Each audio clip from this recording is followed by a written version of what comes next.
আচ্ছা, এখন তোমাদের দুজনের জন্য একটা সুন্দর তোড়া বানিয়ে দিই। কিছুক্ষণ পর তোড়া তৈরি হলো, আর তা দেখে শিবায়ের মুখে একটা হাসি ফুটে উঠল। ওহ ওয়াও, এখন ওকে আমাকে ভালোবাসতেই হবে মা। এই নাও মা।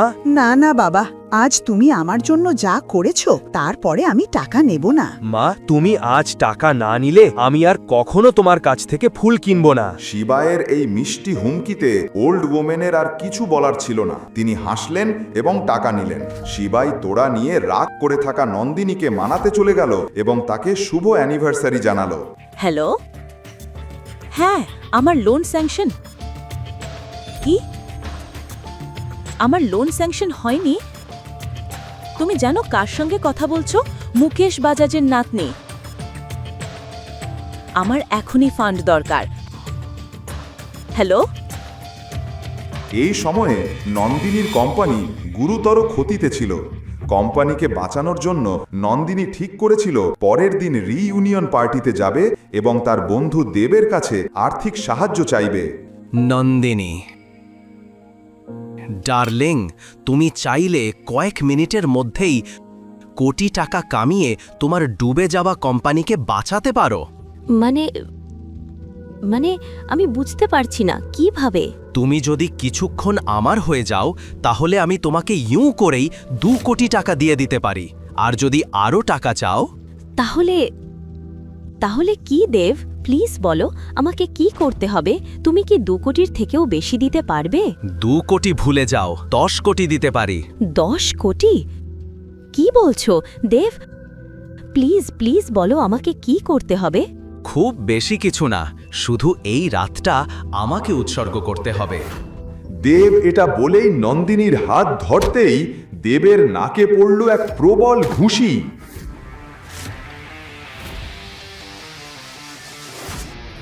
কিভাবে সাহস হলো এমন নোংরা কথা বলার? এটা আমার স্ত্রী, আর আমার স্ত্রী টাকার জন্য কখনো আমাকে প্রতারিত করবে না। যার ওপর শিবাই এত ভরসা করছিল সেই স্ত্রী শিবায়ের গালে এক চড় বসিয়ে দিল সবার সামনে। কিভাবে সাহস হলো তোমার? তুমি এখানে এলে কিভাবে? নন্দিনী, তুমি এইসব লোকের মাঝে কি করছো? আর তুমি হয়তো ভুলে গেছো আজ আমাদের 3য় বিবাহ বার্ষিকী। দেখো দেখো, এই তো তোমার জন্য আমি এই সুন্দর তোড়া এনেছি। তোরা? আমার পা? নিজের দাম ভুলে যেও না। তুমি শুধু একটা অকর্মা ঘর জামাই। আর অ্যানিভার্সারি, এই ফুল ছাড়া তুমি আমাকে আর কি দিয়েছে? যদি কিছু দিতে চাও আমাকে ডিভোর্স দাও, চলে যাও। আমি তোমার মতো ভিখারির সঙ্গে থাকতে চাই না। তোমার সঙ্গে থাকতে আমার দম বন্ধ হয়ে যায়। আমি যে জীবন চাই, দেব আমাকে সেই জীবন দিতে পারবে। দেব স্যার! ঠিক তখনই পুলিশ ভিতরে ঢুকল। শিবাই আসার সঙ্গে সঙ্গেই দেব পুলিশ ডাকিয়ে রেখেছিল। বলুন, কে আপনাকে বিরক্ত করছে?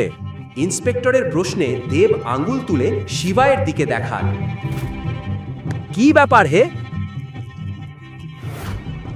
বড় লোকের পার্টিতে এসে নাটক করতে খুব শখ তোমার? নিয়ে চলো, থানায় তোমাকে এমন পার্টি দেব যে সারা জীবন মনে রাখবে। ইন্সপেক্টর, একটা কথা মনে রেখো, ওকে এমন স্বাগত দিও যে কাল ও সবাইয়ের সামনে মাটিতে নাক ঘষে আমার কাছে প্রাণ ভিক্ষা চায়। এই ব্যাপারটা আমার ওপর ছেড়ে দিন। আপনি শুধু ম্যাডামের সঙ্গে পার্টি উপভোগ করুন। আর হ্যাঁ, আমাকে ভুলবেন না। ওকে, ফাইন।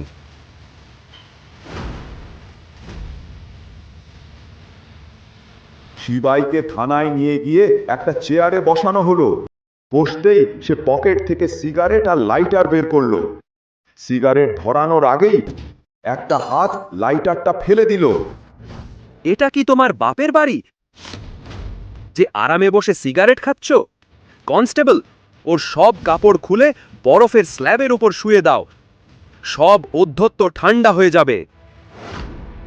এটা বলার সঙ্গে সঙ্গেই হঠাৎ কয়েকটা হেলিকপ্টার থানার উপরে ঘুরতে লাগলো, আর সেগুলো থেকে ব্ল্যাক ক্যাট কমান্ডোস নেমে এসে পুরো থানাকে ঘিরে ফেললো। তোরা কারা আর এখানে কি করতে এসেছিস? ইন্সপেক্টর, তুমি জানো না কাকে গ্রেপ্তার করেছো? এটা বলে কমান্ডো শিবায়ের কাছে গিয়ে পড়ে থাকা লাইটারটা তুলে নিল এবং শিবায়ের সিগারেটে আগুন ধরিয়ে দিল।